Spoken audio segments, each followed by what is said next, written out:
Mi, kumusta ka na? Kumusta experience mo sa panganganak mo dito?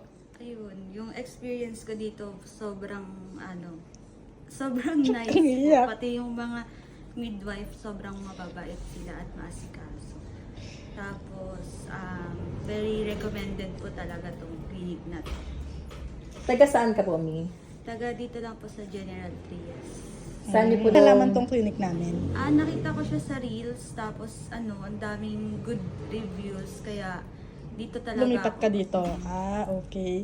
So, tawag dito, nakapag-avail ka ba ng no balance billing namin? Opo, wala pa akong binayaran. Talaga ba? Asan na yung mga asawa mo? Ay, ngayon. Tapos, mare-recommend mo ba kami sa mga buntis Opo, na kakilala sobra. mo? Sobrang recommended siya kayo dito, itong clinic na to. Okay, sige Mi, thank you. Ayan ang aming buntis na napaka-pretty.